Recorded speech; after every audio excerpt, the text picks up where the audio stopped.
Miracles are rare in sport, but that's what makes them so special. And Formula One has a history of producing them. The crowd has saved their biggest cheers for Mark Webber.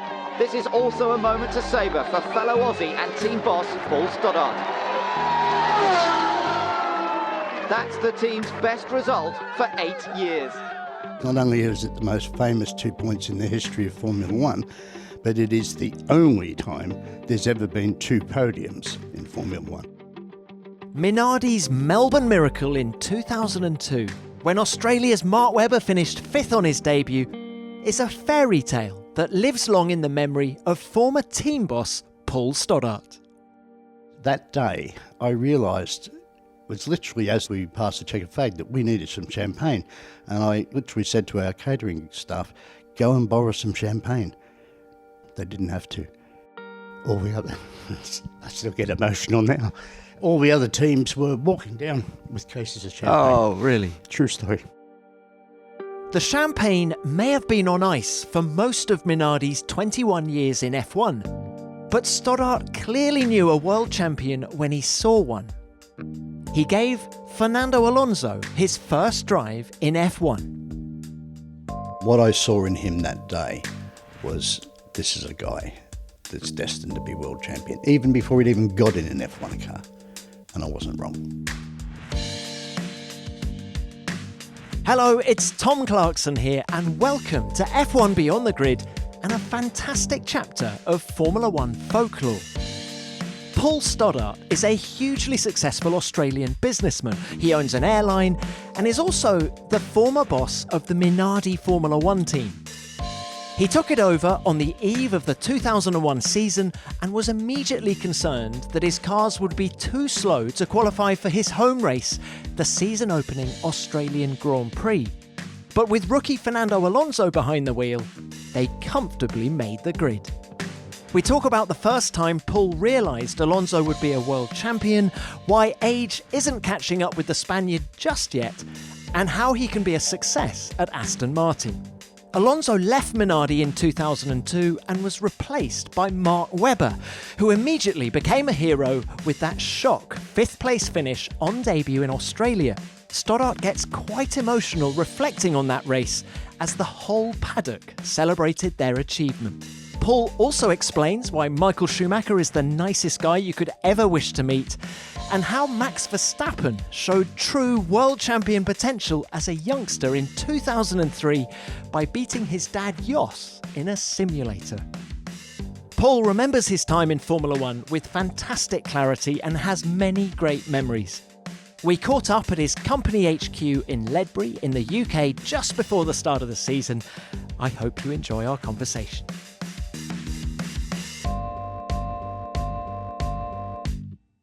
Paul, thank you for your time. It's great to have you on the show. 5 glorious years in Formula One as owner of Minardi in the 2000s. Can we start by reflecting on your day of days, Melbourne 2002? How do you reflect on that one? Well, first of all, it's nice to be talking to you, mate. Melbourne it wasn't just the day, it was the whole week. So that week we were flying our first 747, the other part of the business, the airline was flying its first 747. So we turned up to a brass band, red carpet, being met by the Premier of Victoria, all the fanfare that goes with it in our own 747 jet with all the cars on board, including our 2-seaters. And we were I suppose, the heroes of Melbourne. I mean, Mark was definitely the hero of Melbourne. And this is all the week before the Grand Prix, so we're just expecting to have all the press and all the hype and all the good things that happen when you've got a hometown boy in me as the team owner and a home country driver, as in Mark Webber. So we had a lot of fanfare and everything, and we're worried about the cars. You know, we're knowing that we're going to struggle to get Alex Young, our second driver, to qualify because you still had the 107% rule then. So we have all the build-up. By the time we get to sort of Saturday for the serious stuff with qualifying, it's pouring rain in Melbourne, which does happen from time to time. And I remember talking to the track commentator out the front of the Minardi garages after we'd done our first run. And Mark was in 12th and Alex was in, I think, 17th, but he was within the 107%. And the track commentator said to me, "Paul, I guess you want all these fans to get out there and pray for the sun to come out so you can have another run." I said, "Hell no. I want them to do a rain dance. I want it to stay how it is because we're safely inside the 107%. And I kid you not, all those fans in that stand opposite the main straight literally stood up and did their version of a Mexican wave. And the clouds opened up and it poured and that was it. So we were qualified. So I thought, right, we've done our first bit. So the next day, the race. And I thought, right, well, we're in. We got both drivers in, and that really mattered because all our money that year was coming from Malaysian government. And, you know, having the Malaysian driver not qualify at the first race would not have gone down very well with our sponsor. So off we go. Famous accident. Cars everywhere. And our two cars get through. And I'm thinking to myself, can't believe our luck. You know, we might get if we're really lucky, we might get a top 10 finish here with Mark. But not long into the race, about lap 3, I find out that Mark's got a terminal differential problem. It wasn't expected to last more than another 5 or 10 laps. So we've got, out of the 53 laps, we're worrying virtually from lap 5 that we may find ourselves with a DNF. So anyway, as the race progresses and different other cars pull up, etc., we find ourselves in the closing laps in 5th place. And not just in 5th place, but we had Mika Salo, who was a driver well known to me, in the Toyota, which was their first race, right behind in 6th and closing on Mark very fast. And we had Alex Young, believe it or not, in 7th. So Minardi was 5th and 7th. So we expected to lose 5th to Salo, and then coming out of turn 3, unexplainably, and I've seen it and I've spoken to Mika privately over the years, he spun. And when he spun, he basically spun for no reason. There was just no reason for that Toyota to spin. Anyway, it cemented us getting 5th place. Now, Michael Schumacher, who came to our after party after all that happened, that we just did an impromptu party, said after the podium, Barrichello, Michael and Todd invited me and Mark into the Ferrari garage. And Michael said, he said, "Do you know what, for the last 3 laps," he said, "I thought the race was over. The crowd were on their feet." And he said, "I was just catching the diamond screen and they're just focused on you, Mark. You know, nobody cared." And he said, "When I won the race, I went up to the podium and yeah, there's hundreds, maybe 1,000 people in front of me. I looked left down the pit lane and there were tens of thousands of people down the end with you and Mark." And of course, in Formula One history, it is not only are they the most, as it was in those days, 2 points for 5th place, not only is it the most famous 2 points in the history of Formula One, but it is the only time there's ever been 2 podiums in Formula One. Ron Walker, bless him, came up to me and Mark and said, "Come with me, you've got to go up on the podium." Steve Brax, who was the Premier of Victoria at the time, was up there. And if you're not allowed to do 2 podiums, and I'm immediately thinking, hell, we're going to lose our points here. And I'm saying, "Ron, have you cleared this with Max and Bernie?" Yes, I've cleared it." I said, "Are you sure? Because they can strip us for the points." He said, "Yes, I've absolutely cleared it." So Mark and I, looking somewhat a little bit nervous, go up on the podium. The crowd is just unbelievable. They've now filled the pit lane. And we've got, I don't know, easy 10,000 people standing out there.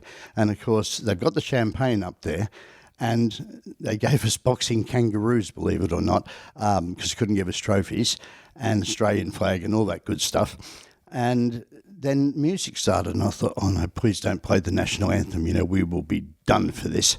And to all expat Australians, the old Qantas theme song, "I Still Call Australia Home," is pretty emotional. And that's what they played. So you had me and Mark in tears, champagne going everywhere, a very happy Melbourne crowd, and still 21 years later to this day, when I go back to Melbourne each year, people say, "You remember when you won that race back in 2002? It felt like a win, didn't it? And it did. And to top that off, it's the only time I've personally driven my 2-seater around a live racetrack. So what was organised on that Sunday was that at midday I would go and do 3 laps with a passenger. And so that was all pretty spectacular. But of course, I remember Charlie Whiting, bless him, saying to me, "Paul, don't you go off. It's too late. We do not have any time to clean the track up. Whatever you do, do not go off." So I did the out lap, I did the flying lap, and on the in lap, I started to be stupid and wave to the crowd because they were all going crazy. And just coming out of turn 3, I'm waving to the crowd, and the next thing I'm in the gravel. And I thought, oh, God, if ever there's a God out there, please get me through this gravel. And I managed to drive through it and come out the other side. I did put stones all over the track, but I'm not responsible for that famous first lap incident. What did Charlie say? He didn't speak to me. But Paul, of all of the Melbourne Grand Prix I've been to, that is the one. It's the moment. It's That stands voted. out. Melbourne Grand Prix, for their 20th anniversary, did a survey of the most fantastic moments in the 20 years. We're number one. Absolutely. The fifth place with Mark Webber, but also, there was the incident at the first corner. Yep. The race just had it all. Even the rain Well, the previous let me day tell that you you talk something about. else about that night, right? It was the first race that Murray Walker, the great famous Murray Walker, had not done. And Murray was a good friend of mine. And that particular night, I rang Murray from the track at about 9 o'clock in the evening, just before I was going over to see the marshals to thank them.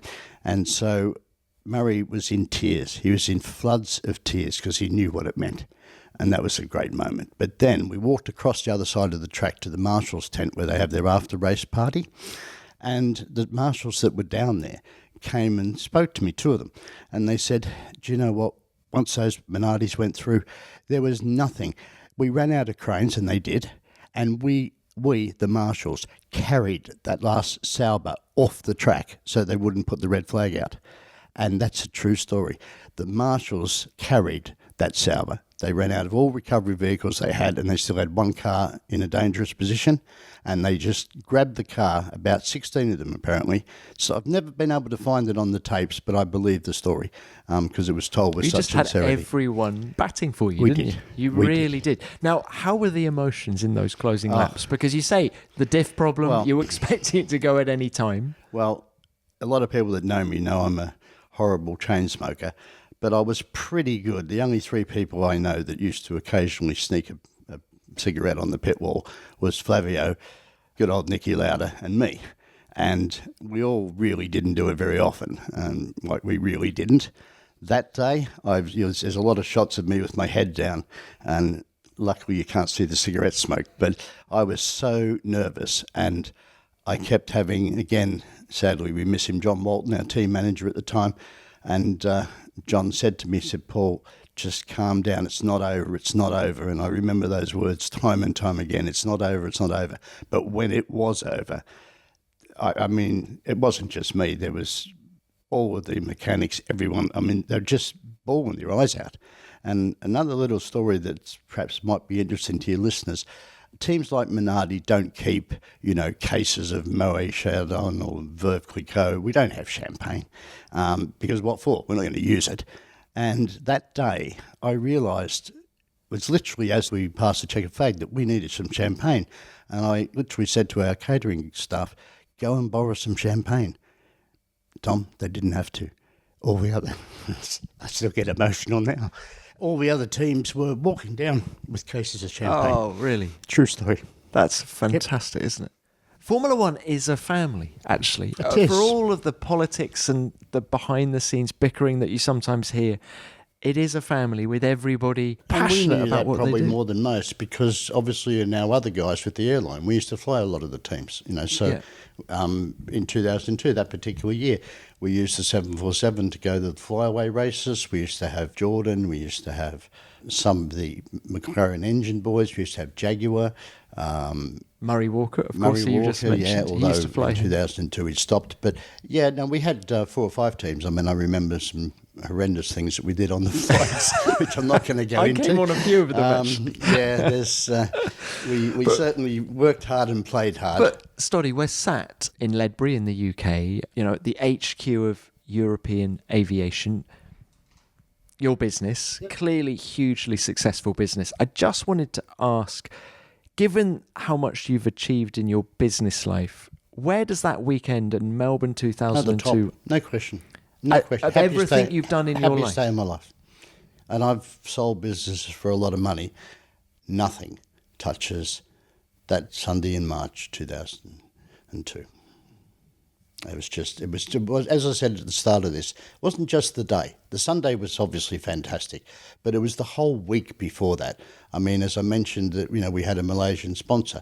So we had Dr. M, the Malaysian Prime Minister. I remember poor old John Prescott, who was the Deputy PM of the UK. I remember him having to wait out in the anteroom when he was trying to catch a flight back to England because Dr. M, the Prime Minister, was in his Prime Minister's office in KL with me on the floor working out what decals to put, Go Malaysia, all these various decals, where to put them on the car. And I walked out and I just said to John, John, I'm really sorry, it wasn't me, it was Dr. M. And things like that. So, I mean, on the way to Australia, we'd come through Malaysia, we'd pulled up to the VIP terminal, the Prime Minister's terminal, had all the Malaysian press, etc., etc. We even did a run with the two-seaters around the Twin Towers in KL, and I had to drive that one. And I remember in the afternoon we went to the rehearsal, and I said, guys, what are all these white seats? They've all got white covers on them, right in line with where I'm supposed to pull up in the two-seater. I said, oh, that's where the PM and the captain are going to be sitting. And I said, you've got to be joking. How can they, if I have, I've got cold tyres, I've got cold brakes, and I've got an electronic throttle. If that thing goes open throttle, it won't matter if I stand on the brakes. That's what I'm going to wipe out, all the cabinet. And they said, oh, that won't happen, won't? I said, well, you better hope it doesn't. I said, have you got a medevac helicopter? And since I'm the pilot. And they said, yeah. I said, well, I'll tell you what, if something goes wrong, I'm going to be straight in there, kick the pilot out, and I'll be in Singapore in 20 minutes. Anyway, obviously nothing went wrong. Before we continue our conversation with Paul, let's talk about money for a moment. We live in a world that's more digital than ever, with nearly every want or need just a tap away. It's all at our fingertips. So many of our favourite digital services seamlessly meet the physical world when they're delivered directly to your front door, whether that's clothes shopping from your favourite online store, food shopping, or even a subscription service that you just can't live without. But until now, that hasn't been true for crypto. Digital currencies like crypto have been tied up online with no easy way to bring them into the real world. That's why we're so excited to share that you can now cash in and out of select digital wallets at participating MoneyGram locations without a bank credit card or debit card, giving you so much more freedom and control over your money, knowing that the balance on the screen can be converted into cash directly in your pocket as and when you need it. Flex your finances using the only digital wallets with real cash access activated by MoneyGram. Learn more at moneygram.com/Stellar Wallets. That's moneygram.com/Stellar Wallets. Melbourne 2-2. You'd owned Minardi for 15 months, I think, at that time. What did that result do for the team? Well, first of all, Minardi that year, we had, it's strange how I do remember this, but I do. Our budget was $28 million. Now, to run an entire Formula One team on $28 million and to actually come ninth in the championship, because you may recall there was 11 teams that year, but Arrows sadly failed halfway through the season. And Toyota, who had spent, because they started the campaign in the middle of 2001, and they had spent $1.5 billion US, and we beat them. So probably doesn't need to say much more than that. Real David and Goliath, wasn't it? Yeah, it was David. I mean, our entire budget for all 5 years of that wouldn't match the big team's catering budget. Just wouldn't. And, we had 18 million the first year, and I probably put an extra 15 in to get it going. We had 28 million the second year. Third year with Jos Verstappen and Justin Wilson, we were running on a 35 mil budget. Fourth year, we had a little bit more. We probably were getting into the low 40s, and we finished in 2005 with the same sort of budget, low 40s. So, for value for money, I think Minardi's got the title of having the best value for every point it ever scored. Certainly. Well, look, tell us how you came to own Minardi. Well, that was a story on its own. So we're talking about the 15th of December 2000. I'm in Nice looking at buying a boat. I get a phone call from Mike Gascoigne who says, Flavio wants to talk to you. So I talk to Flavio and he says, Paul, are you interested in buying a Formula One team? We looked at it. with Renault engines. Not going to happen. They're on their knees. You can buy them cheap. So I didn't take much more persuading than that. I literally got on the plane, flew my own plane over to dear old Faenza, to Fawley Airport, which is near Faenza. Went and met with Giancarlo, and we did a deal that day. So the biggest asset I bought was Fernando Alonso was the test driver, and we had no car, and we had 6 weeks and 3 days to get to Melbourne. And all we had was a wooden mock-up with a Renault engine in the back. So very quickly I had to decide how to do this, but also they were very down on staff. A lot of staff had left. So we decided there was only one way we could do this. We had our own Formula 3000 racing team here where the two-seaters are now, and I had about 35 staff working. So we banged all the 35 staff with their overnight bags in the plane, flew to Faenza, beefed up their workforce. I went and quickly did a deal with Bernard Ferguson of Cosworth. He couldn't sell me the engine and he couldn't build the engines, so I bought the rights to the engine, and we turned the engines into an engine shop here, took 5 people from Cosworth and built our own engines. And all this was being done whilst Gunther, our first designer, was changing the mock-up to a Cosworth engined car, and we had to build all that and pay suppliers that hadn't been paid and work that was on stop and all the nightmares you get with going into a bankrupt company, and get to Melbourne. So the only way we could do all of that was use all our resources, and honestly, it's another Minardi record. No one started a Formula One team in 6 weeks and 3 days, I can promise you that. And when we got to Australia, I come off the pit wall, Fernando had finished 12th. Tarso Marquez, by the way, his car wasn't built. We only concentrated on Fernando's car, and we only had the chance to do one straight line test in Italy before the freight went to Australia. And so we were building Tarso's car physically from the ground up in the pit lane in Melbourne. And so sadly it had an alternator failure and didn't finish the race, but Fernando finished in 12th place. And I came off the pit wall thinking, wow, we got here. And I walked in and there's all these people crying in the garage. And I'm sort of looking at them and I'm thinking, what are you crying for? We finished. They're crying from pride. Nobody thought we could ever do that, but we did. And did you doubt that you could do it? Oh, mate, there were times. I mean... in that 6-week period? I'll tell this story. It's a little bit naughty, but it's true.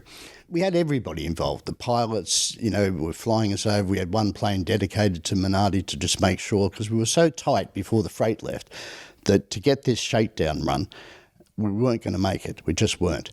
And so we were all working. Like these guys that went over with an overnight bag, they stayed 6 weeks. They never went home. We didn't have enough hotel rooms. We used to kick people who had hot rooms. So basically, once you did 12, 15 hours, you couldn't keep your eyes open anymore. You would go back to the Cavallino Hotel, and we had mastered keys, and literally go into a room, kick somebody who'd been there for 10 hours, told them to go back to work and finish what you were doing, and you took the bed. And that was true. We were about 6 rooms short for the people we had, and we just made it work.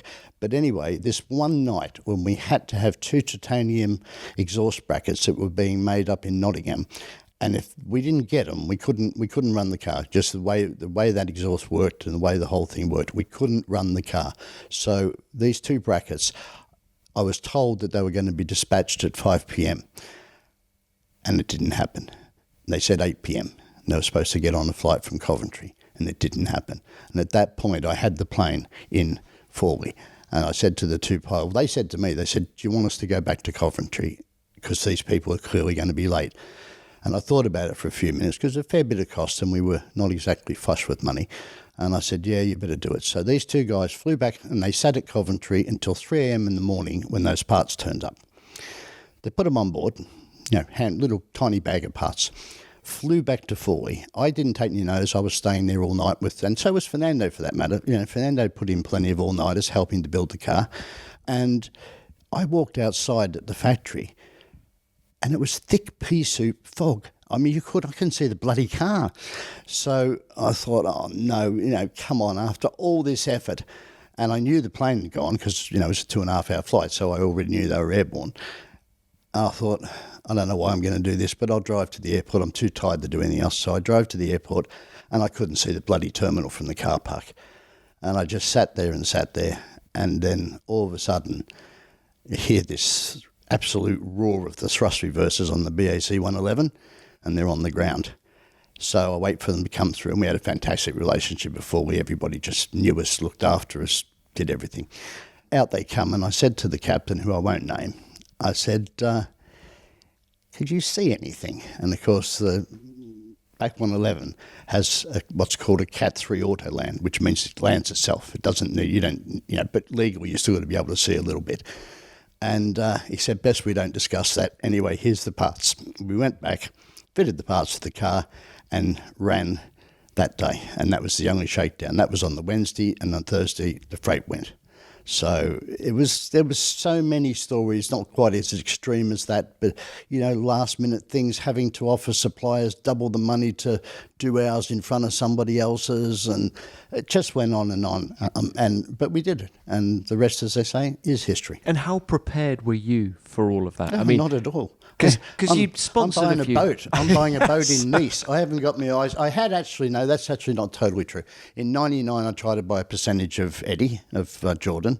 And in 2000, we took a look at buying Arrows until we did the due diligence, and then we had to walk away from that one. So it had been on your mind? Yeah, it had been on my mind. I wanted to get into team ownership in F1. But believe me, in the middle of December, I did not expect to be going and buying a foreign team in a foreign country. Yeah. That was the last thing on my mind. Yeah, but I'm glad I did. And you had to tell your family Christmas is off this year, isn't it? No Christmas. Christmas Day I spent in the factory, yeah. Paul, just while we're on the topic of other opportunities, is it true that you came close to buying Tyrrell, but then British American Tobacco... Very true. Got there in front of you? Ken, bless him, knew his health wasn't great and wanted to see the business be passed on before it went down. I'd made an offer of $20 million. BAT had, through Craig Pollock's consortium, had made an offer of a bit more than that, but they didn't want Tyrrell. They just wanted the racing entry. And so what happened is that I ended up buying all of Tyrrell's assets, everything, the cars, the factory, even Ken Tyrrell's desk. I mean, everything, every piece of equipment, the historical collection, everything. So I bought Ockham or in Ockham, yeah. So I spent. So it's actually another funny story because I actually went to the Japanese Grand Prix in '98 as team principal, because what happened is that the deal I'd done with Craig Pollock, was that we bought everything. That when the checkered flag went down, it belonged to us. Everything. I mean, everything.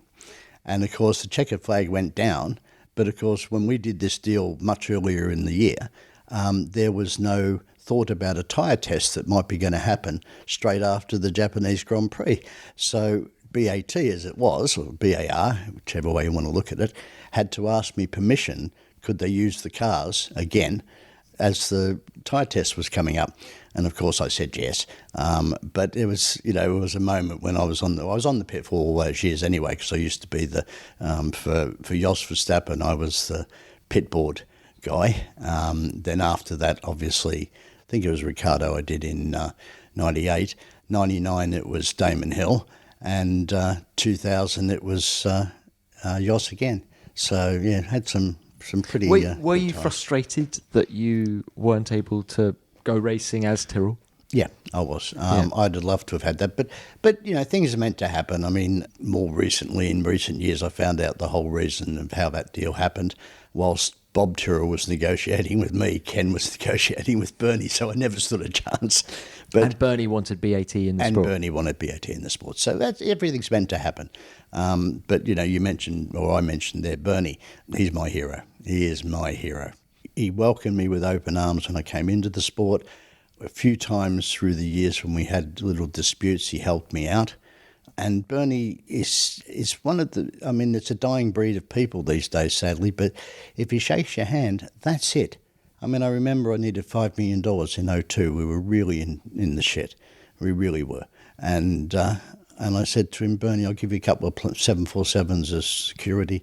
And he just shook my hand and he said, Stoddart, just go and do what you have to do. And then, of course, the famous or infamous Friday the 13th in Montreal in 2003, when I'd had enough. Minardi was going out of business, and we had all these T-shirts printed, and we were 50 copies of the Concord Agreement had all been printed off and put in press packs, and that was going to be the end of it and it's a long story, so I won't bore your listeners with it, but basically F1 had agreed to give financial support to the three independent teams. The Fighting Fund, wasn't it? That's what we called it. Yeah, Jordan, Sauber and Minardi.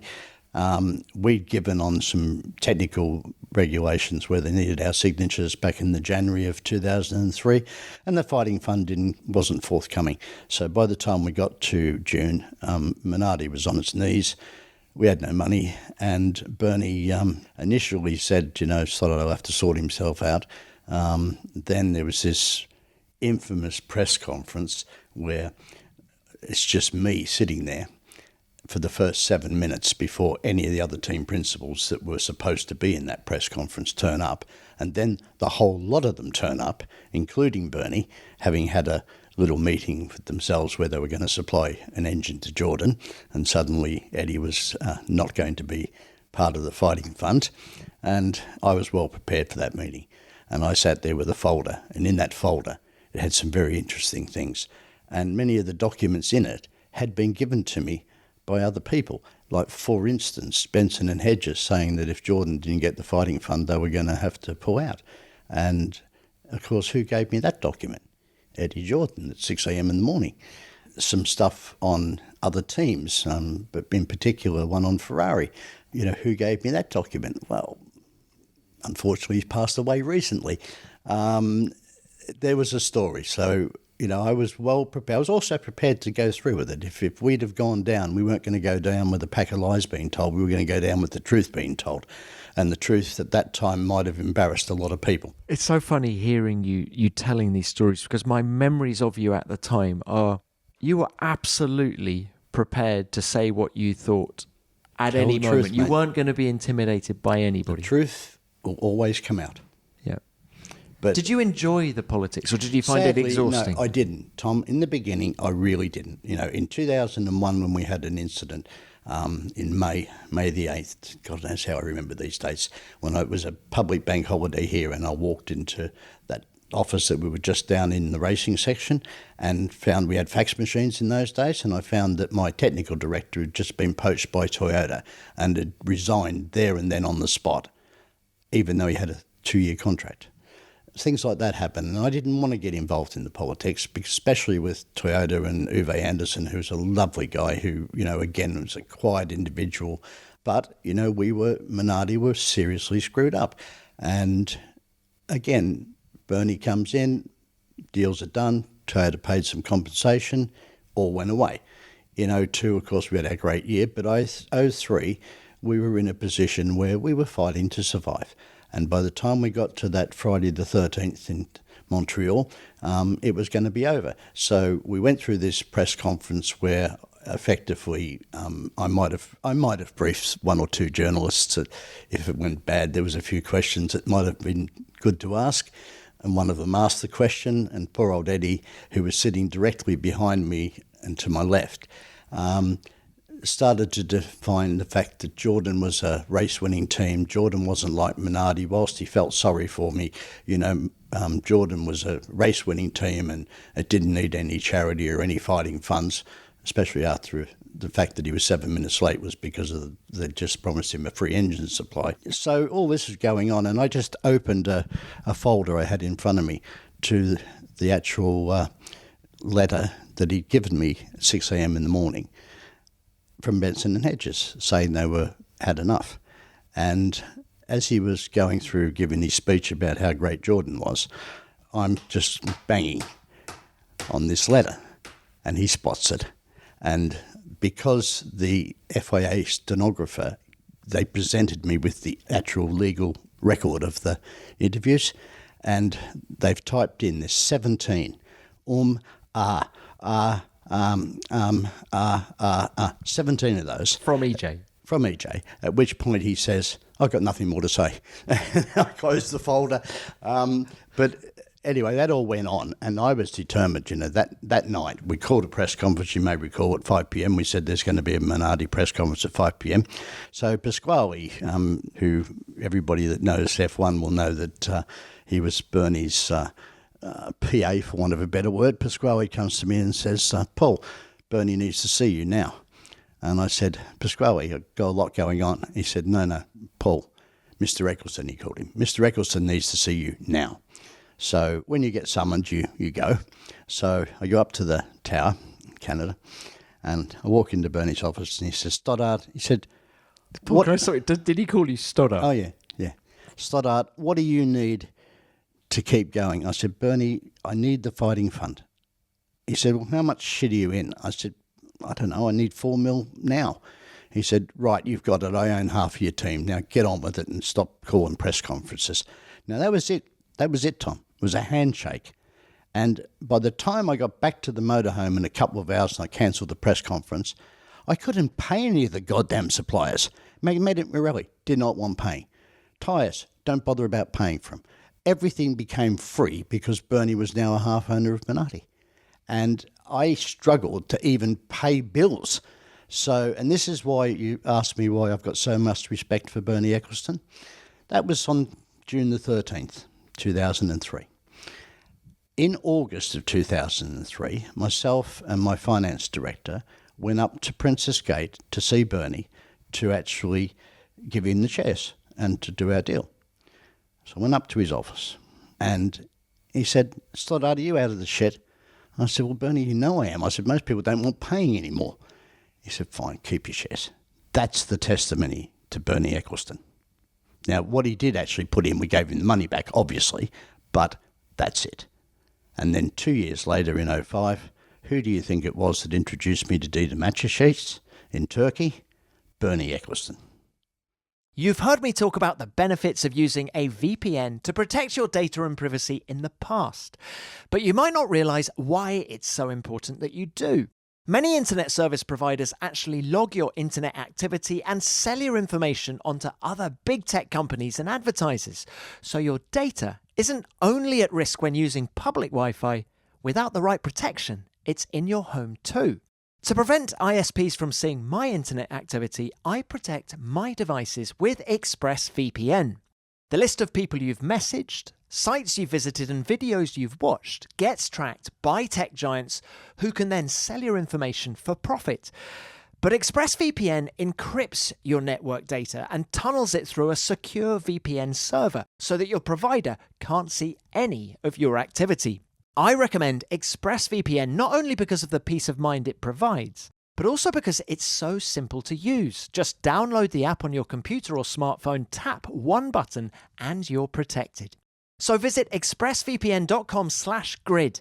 That's EXPRESS VPN.com/grid, and you'll get 3 extra months free. That's expressvpn.com/grid to learn more.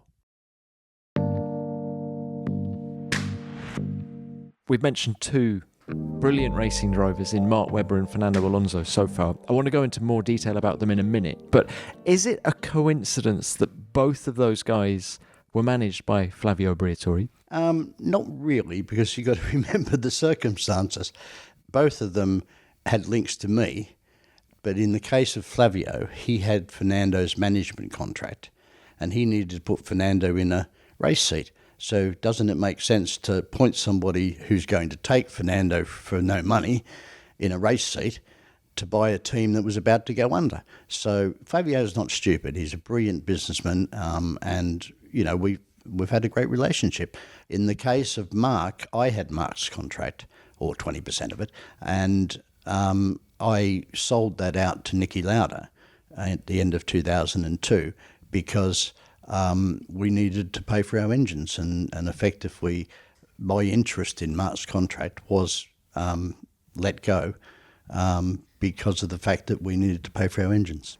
There's a great story going around that Mark wasn't signed for the whole season in 2-2. What was the initial deal? Right, so the initial deal was a couple of races. Now, one can argue, is that 2 or 3? It's verbal anyway. A couple of races and we'll see how we go. And the races specifically was Australia and Malaysia. Right, well, after Australia, needless to say, we didn't need to talk about any other races. He proved everything. He didn't really need to prove it to me because I already knew him from when he was driving for me in F3000.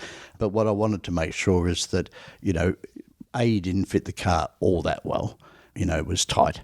And I just wanted to make sure that it was going to go okay and that we were going to all get along. And so it was just provisional. But how it actually came about is even funnier, because in September of 2001, at the Indy Formula One race of that year, Mark and I passed each other going opposite ways on an escalator in a shopping centre in Indianapolis, and said hello, and we started talking. And he said, well, what's the chances? And I said, well, Mark, I don't know. I need to get funding for the seats. So they're all I've got to sell. And at that time, we were close to closing the deal with Go Malaysia or Go KL, but we hadn't actually closed the deal. And I said, look, if I can do anything, I will have to wait till we sign the Malaysian deal. We're close, but it's not done yet. So we were discussing the seat as far back as September of 2001.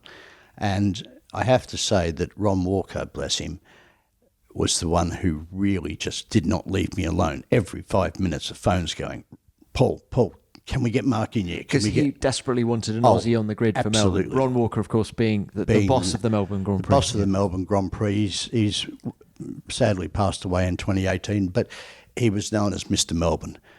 He was the person that got the Grand Prix with Bernie away from, well, not with Bernie, he got Bernie to take the Grand Prix away from Adelaide, which was also a very popular Grand Prix.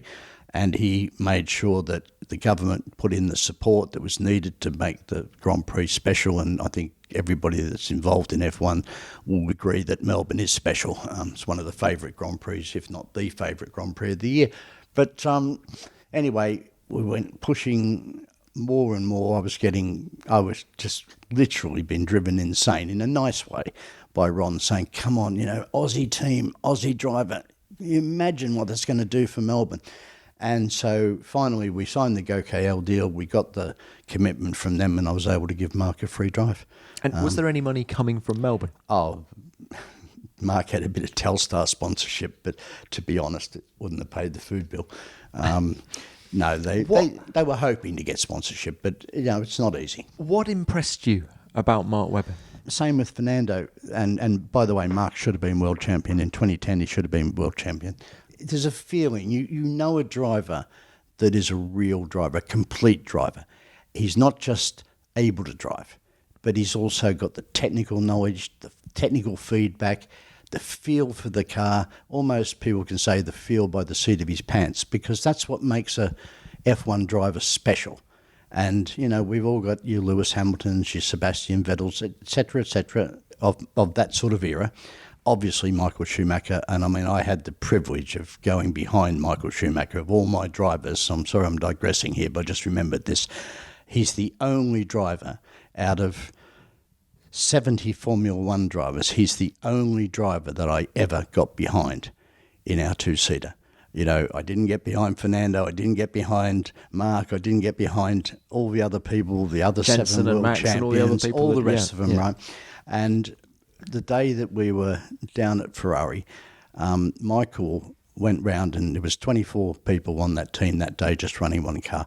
And he went round and he shook hands and introduced himself to every single person in the team. Thank you for coming here today. Thank you for doing this. And he said to me in the morning, he said, Paul, you should get in the back. I'll give you a run. And I said, Michael, it's your day. I said, you've got John Todd, you've got Rory, you should have had Ross. You've got your wife, Corinna, Stefano Domenicali, all these people that were going to go in the car. I said, Michael, it's your day. I said, I'm okay. And so we went and had, we're at Ferrano, and we went and had lunch in Enzo Ferrari's restaurant. And Michael had gone, unbeknownst to me, out to the truck and said, guys, is Paul's race suit and helmet here? They said, yeah, it's in the back. Can I have it, please? So Michael walks in the middle of the restaurant, plumps all my race kit down on the table and says, I'm not asking you, I'm telling you, go and get changed. So I did 7 laps behind a 7 times world champion who in my book, is the greatest driver of the era. And why did I think this? Well, because in those 7 laps, the only difference in the lap times was fuel load and tyre degradation. We were passing the same on the bridge that goes over. There's a bunch of coloured bricks. My eye line was passing that same brick every time, and it was a short, sharp lesson in how to drive my own car, evidenced by the next day I had to drive a 2-seater day at Imola, not a track to be taken lightly. And I had an Austrian journalist with me, and I put it in the wall on the first lap. And I said to him, "Are you okay? You okay?" "Yeah, I'm okay. All my life I wanted to ride in a Formula One car, and now we've crashed. Fantastic." And my heart's pumping away. And I said, afterwards I was asked, why, how did you crash it? Because in all the years I've done 1,500 passengers myself, thousands of laps, and I only had 2 crashes, and that was one of them. And the journalist said to me, "What happened?" I said, "Simple." I said, "I did 7 laps behind Michael Schumacher yesterday. I tried to drive the car the same way he did, and I ran out of talent, and that's the truth. I just hit the wall." But no, Michael was what a just wonderful outstanding. story about Michael. And people that don't know Michael, there was a lot in the press in the years, but when you see how drivers get harassed, and when I say that, it's not really harassed. They're so popular that everybody wants a piece of them, and they're at a race weekend to do their racing. So you can understand why they, I'm not saying I agree with it, because I think the fans are ultra important, but I can understand why after a while it just gets a bit much, and particularly if something's happened. And Michael perhaps had a reputation he really didn't deserve. Michael was the nicest guy you could ever hope to meet, and honestly, he cared. He went and met every one of the team when he came in, and he went and said goodnight to them every time he went out. He was so respectful of the job that everybody did for him. I people hear don't know that the whole time about Michael Schumacher. It's true. And it is, but true. I think some of that reputation isn't fan related. It's born out of Adelaide 94, Jerez 97, Sure, isn't it? It is. But I think Ross is the best one I've ever heard describe this, because Ross was close on both of those occasions. And Ross will say that Michael had his moments where he did things that the normal Michael wouldn't do. And both of those occasions are such examples where, the red mist, you can call it red mist if you want, the absolute overriding desire to win at any cost. But I can forgive him for those few little occasions. And I think if you talk to Damon, he's forgiven him as well. I mean, look, life moves on. Damon has the ultimate respect for Michael Schumacher. Absolutely. Now, look, we digress. We were talking about Mark Webber. Now, you say, obviously, proper racing driver. I did want to ask you about the Spanish Grand Prix in 2002, because obviously you'd had the high of Melbourne, first race of the year. 4 races later, we go to Spain. Not a great memory for you and the team, because you have the wing failures in practice. And front and rear. Front and rear. Webber has the rear one on the pit straight. I'd like to know from a team perspective, but first from a Webber perspective, how did he deal with those failures and the fact that you withdrew the cars? No, well, he was pretty good, actually, because first of all, I've had a rear wing failure, and it's not fun, right? It is really not fun. And he didn't come and complain about the car. We took a team decision with Tradossi, our engineer, to withdraw the cars. And it was hard because that year we had Azatec as a sponsor and a free engine supplier, and they were not impressed that we withdrew the cars. But the front wing, okay, it happens. It's not as dangerous, but a rear wing coming off at 300 k's is not funny. And I had to take the responsibility. I asked Gabriele Tradossi, our chief designer, I said, "Gabriele, can you tell me categorically that the other wings won't fail, can't fail?" And he said, "Paul, I can't. We can test them, we have tested them, we can jump on them, we can stand on them, but to say that it can't fail, I can't give you that assurance." So I was, from a point of view of everybody's safety, I had to withdraw the cars. It was a low point, but no, I don't recall Mark ever complaining about it. Probably, we didn't actually discuss it, to be honest, but probably he would have quietly thought, thank God for that. Because having been through that kind of thing before with Mercedes at Le Mans. And especially the fact that he'd taken flight twice with the Mercedes. So, yes, I think everybody agreed that we had to do it. And from a team point of view, you say Asia Tech weren't impressed, but did it cause you issues with Bernie Ecclestone, with other teams? Oh no, hell no. Bernie was all for it. Bernie's attitude was, you've got to do what you got to do. No, there was no issues. I didn't. Apart from the fact that obviously there was sadness from people in the team, but everybody understood. There's a time when you do things. And look, F1's all about risk. That's why we all love it so much. If Tredossi had said to me, Paul, I don't think you're going to fail, that would have been good enough. I would have then gone and asked both the drivers and said, what do you think? And if they both were happy to race, I would have said, okay. But when he said, I can't give you an assurance, it's a bit like the old Bridgestone and Michelin tyres in 2005, when Michelin couldn't give an assurance that the tyre wouldn't blow and the teams had to withdraw. Sad as it is, if there's a point where you really, really think something could be unsafe, you've got to draw a line. Now, you sell Webber's contract to Jaguar, to Niki Lauda, at the end of 2002. Well, my interest in it, but yeah. How many options were there on the table? Because I think at the end of 2002, Webber... Well, I'd have loved to have kept him, right? That's for starters, right? I'd have loved to have kept him, but we knew we weren't going to do another year with Asia Tech, so we needed an engine for 2003, so it was really a no-brainer. Sad as it was, because I've got the utmost respect for Mark. Honestly, world champion at least once or twice he should have been. Forget everything you learned in your language classes at school and throw out your dusty old textbooks that you've still never used, because Babbel is an addictively fun and easy way to learn a new language. Whether you're travelling abroad, looking to connect in a deeper way with friends and family, or are just looking to challenge yourself in your spare time, Babbel teaches bite-sized language lessons that you'll actually use in the real world because it focuses on natural conversation. There are 14 different languages to choose from, including French, Spanish, Italian and German, and their 15-minute lessons are designed to be the most efficient and effective way to learn a new language. But you can also access podcasts, games, videos, and even join live classes with a language teacher if you want to. And what's great is that the interactive lessons are created by more than 150 language experts and voiced by native speakers, which really adds a personal touch. And Babbel's speech recognition technology will even help you improve your accent and pronunciation.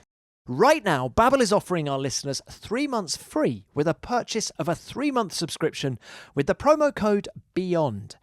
Go to babbel.com/podcast23 and use the promo code BEYOND for an extra 3 months free. That's babbel.com/podcast23, promo code BEYOND. Babbel, language learning that works. Fernando Alonso in the Minardi, the man from Spain driving for the Australian-Italian team, Paul Stoddart's Minardi team, has given the Australian his life's ambition, because they not only bought the team, he got it into the race and they've finished it. Wonderful. Let's talk about Fernando Alonso. Did you know what you were putting in your car in 2001? Pretty much. I'll tell you for why. Because being a competitor to him in Formula 3000 in 2000, I saw him drive that wet race in Spa that year. Which he won. Which was a masterpiece of driving.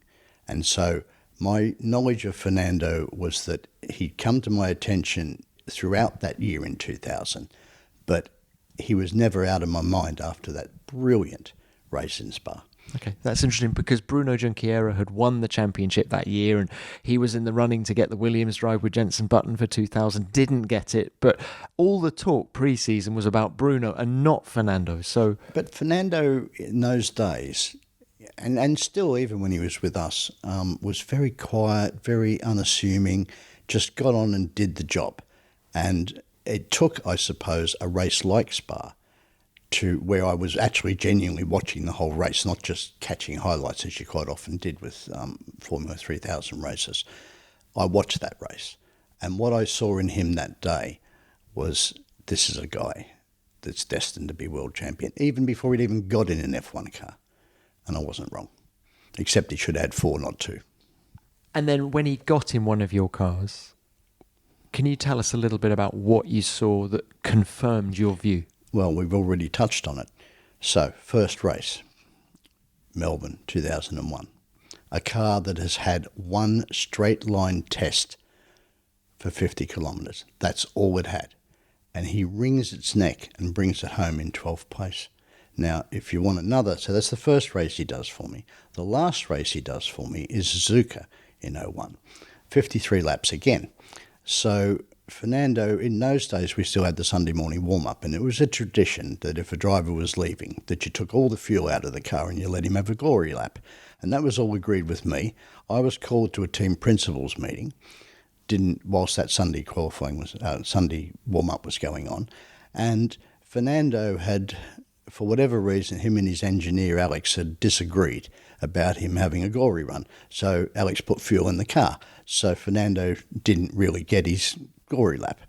And he came, and very few times did actually Fernando complain, but that was one of them. He came straight to me, and I'd just come out of a team meeting. I didn't even know about it. And he said, I didn't get my glory lap, they put fuel in my car. I said, look, I can't do anything about it. I'm really sorry, Fernando. I did say to give you the glory lap, so I was at ease with him, but Fernando wasn't going to leave it at that.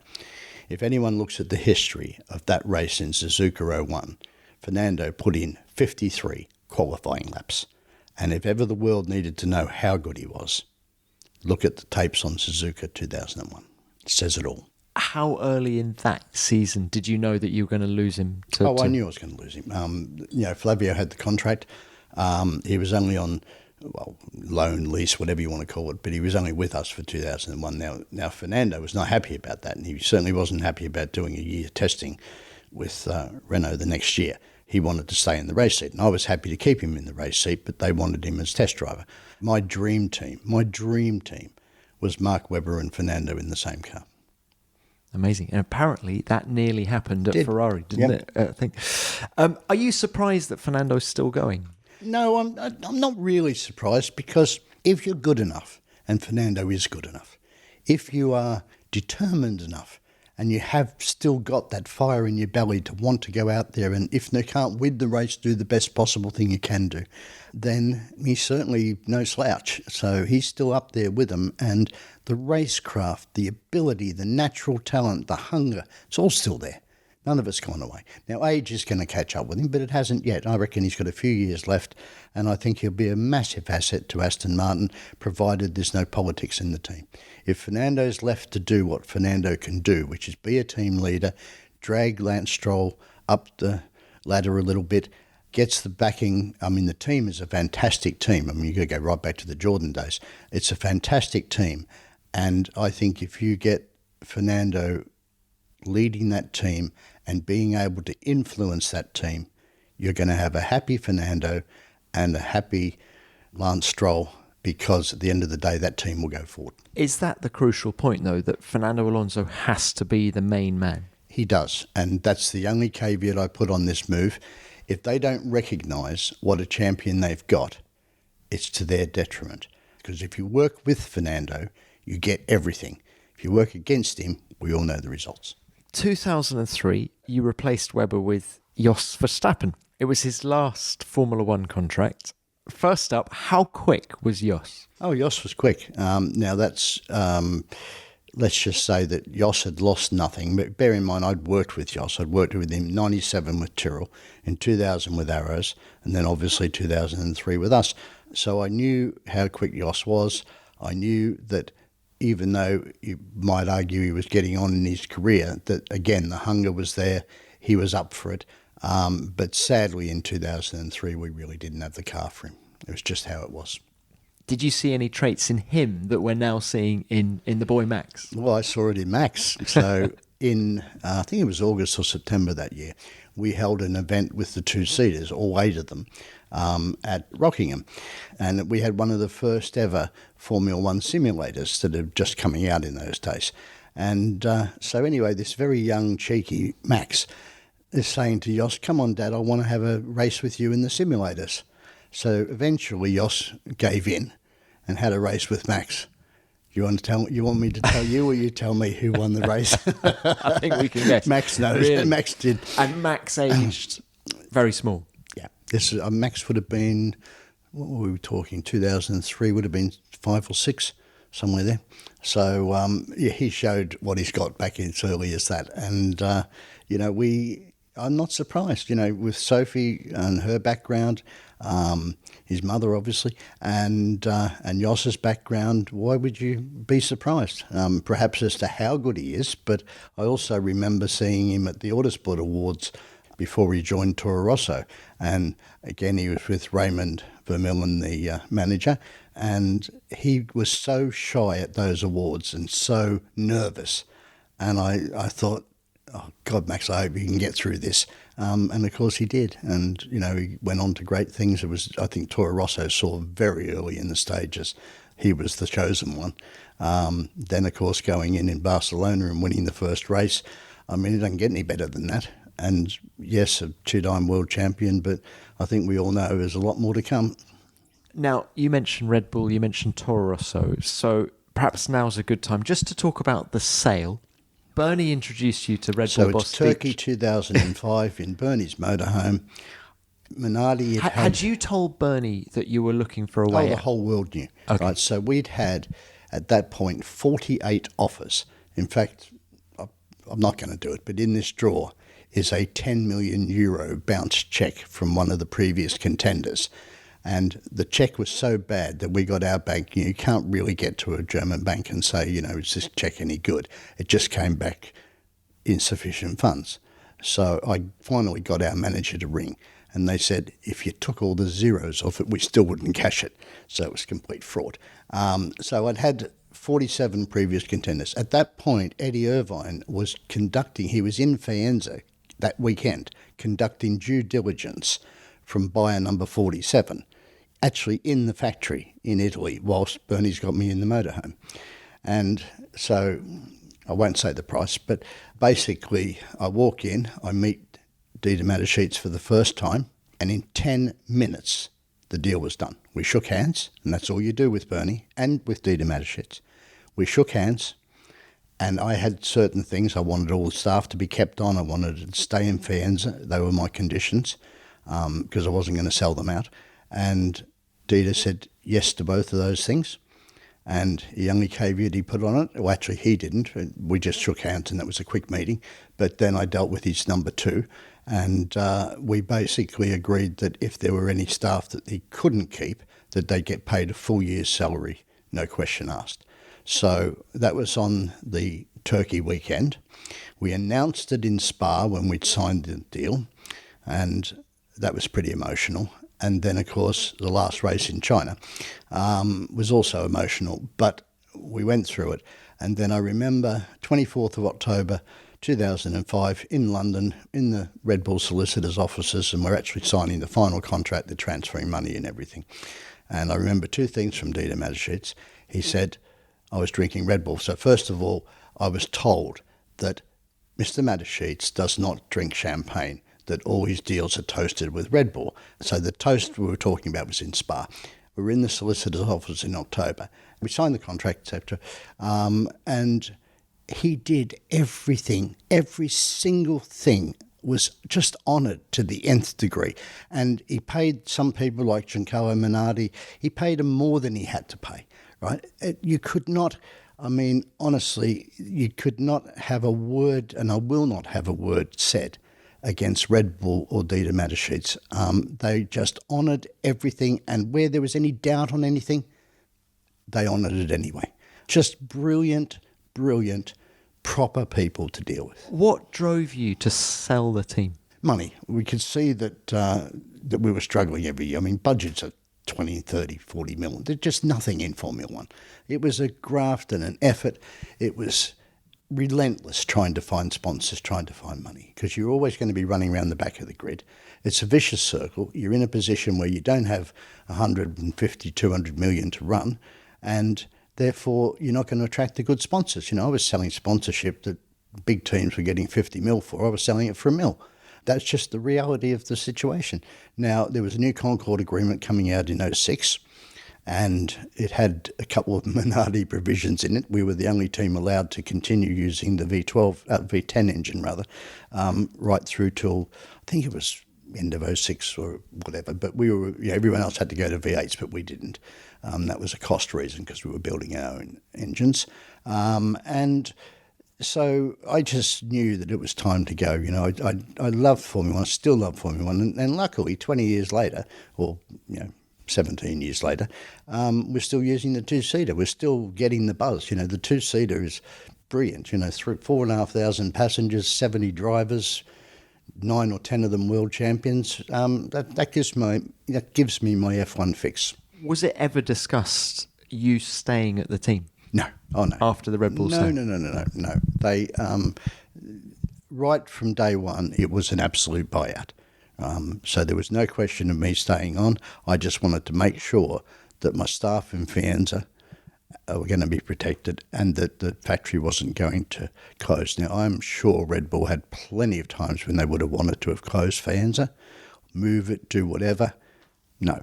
They honoured much more than I could ever have expected. They honoured every part of that agreement. And only 3 years later, the team wins a race with Sebastian Vettel at Monza. Well, did you take a little bit of pleasure from that? I was crying. Yeah. I don't mind admitting it. And I did a lot of press interviews that day, and I couldn't help saying that it was Minardi's first victory and then correcting myself and saying Toro Rosso. But no, it was unbelievable. But I tell you, I saw the emotions. Obviously, I wasn't there, but I saw the emotions on TV. It wasn't any more than it was in Melbourne in 2002. Because still, as I said before, to this day, everyone thinks we won that race. But yes, well done, Sebastian. By the way, were there any ramifications of you being on that podium in 2002? No. Ron said, it's all sorted. It was all sorted. It wasn't. Okay. Both Bernie and Max have been spoken to. I think the fact that they did play Still Call Australia Home probably saved the day. If they'd have played the national anthem, which they were going to do, I think we might have been into a bit of trouble. One of the drums that you banged very hard back in the day was budget caps, reducing the costs in Formula One. Of course, that is now happening. But go back to the early 2000s when you were saying we need to reduce costs. How was that received by the establishment? And I'm talking Ron Dennis at McLaren, I'm talking Jean Todt at Ferrari. Well, Ron, bless him, is had an interesting relationship with Ron, because if we go back to the Friday the 13th, 2003 press conference, I'd been in Ron's motorhome beforehand, and he'd said to me, Paul, I'm sorry, but if the heat's too much, you've got to get out of the kitchen, you've got to pay your way, etc., etc.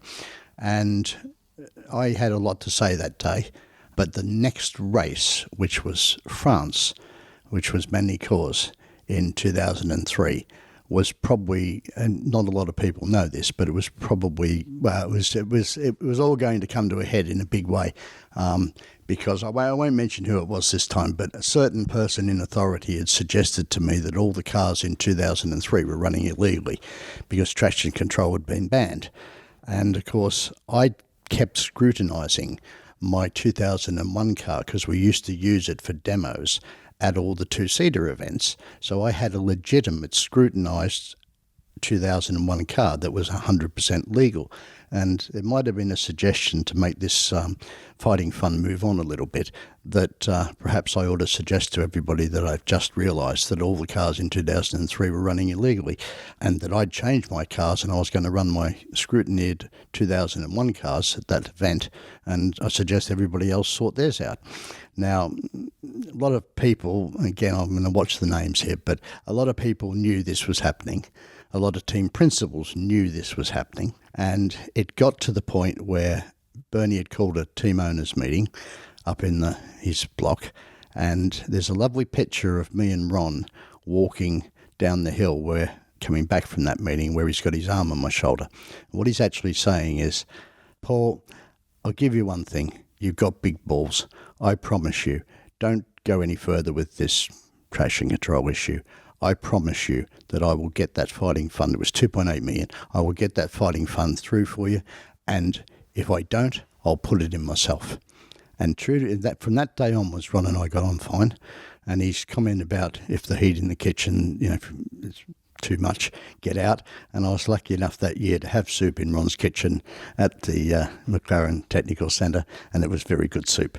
And we were good from that day onwards. But sometimes you have to fight. You have to fight. Now, would I have gone through with that? No, I would not. I was always prepared to play the politics to a level, but at any point where it interfered with the proper racing, I would have withdrawn, either in Melbourne in 2005 or in Manicours in 2003. I would never let the politics ruin the racing. We're all there for the racing. We all love the racing. But sometimes, particularly as a back-of-the-grid team, you need to actually flex your muscles. You need to stand up for yourself, otherwise you'll just be run over. It's not called the Piranha Club for nothing.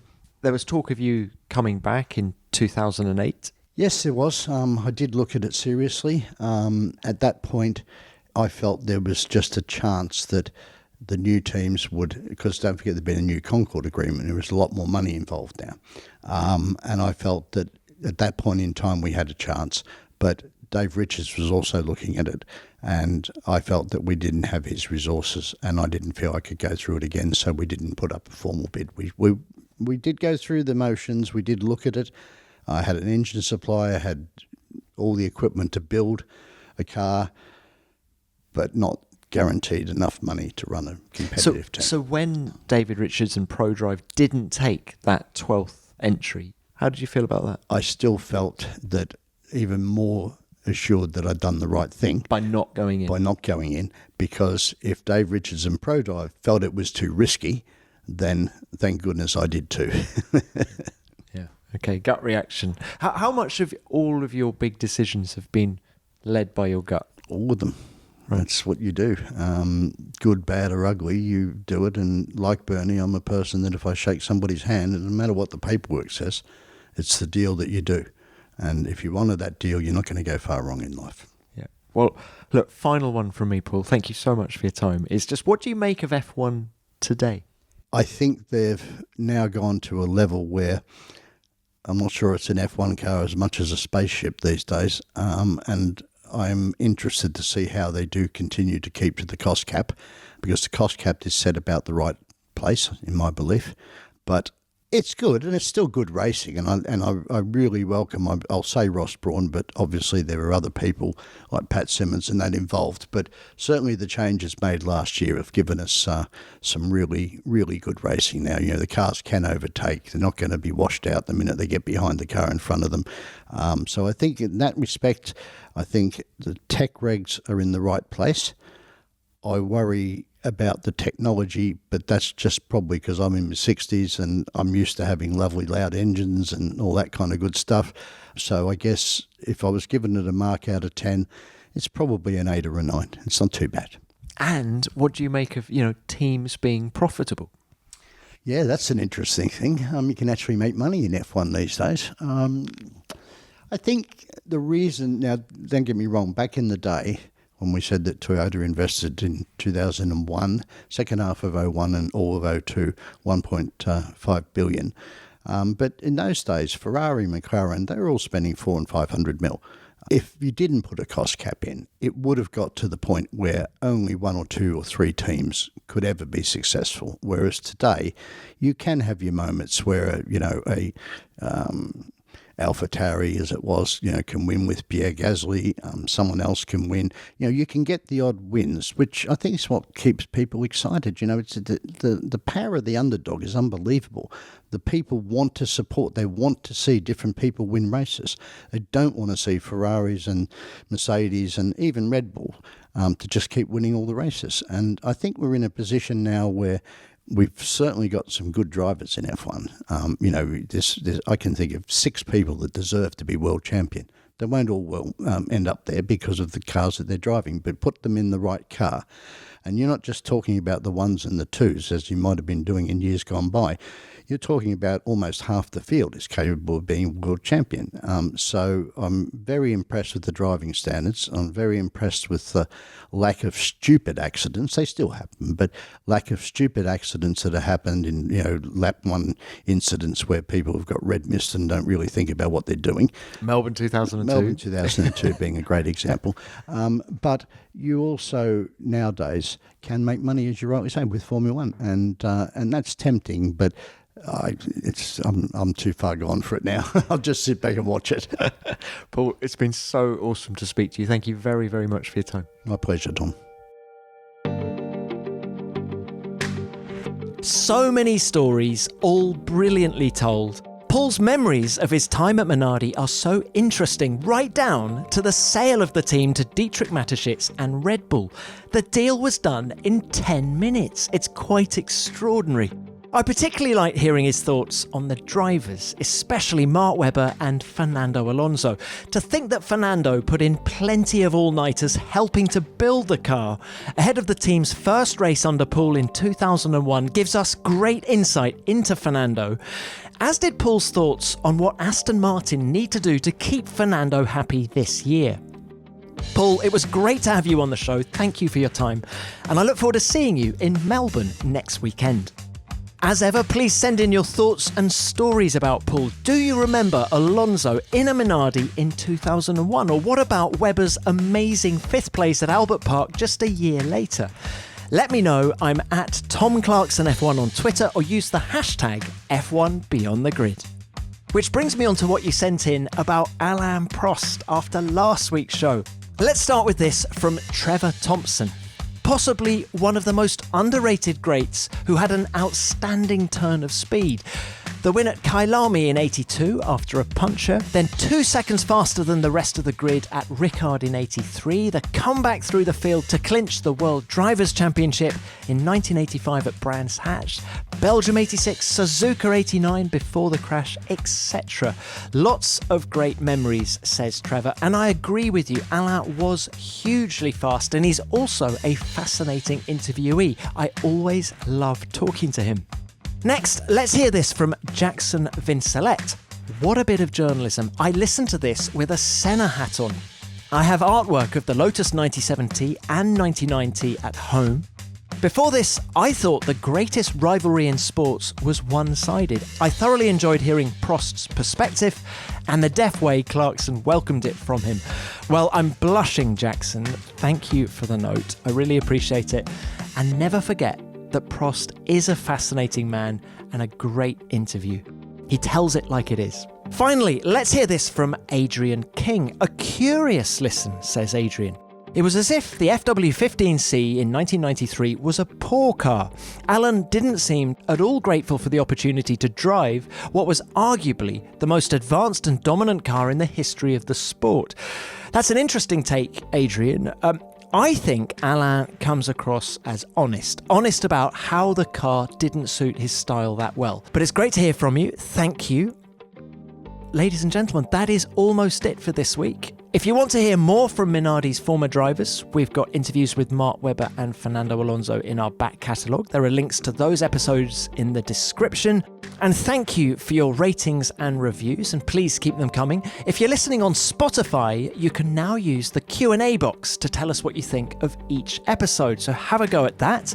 And one more thing, please check out the F1 Nation review of the Saudi Arabian Grand Prix. Among lots of talking points, we get fantastic insight from Pedro de la Rosa on Fernando Alonso's grid penalty. Just search for F1 Nation to listen to that.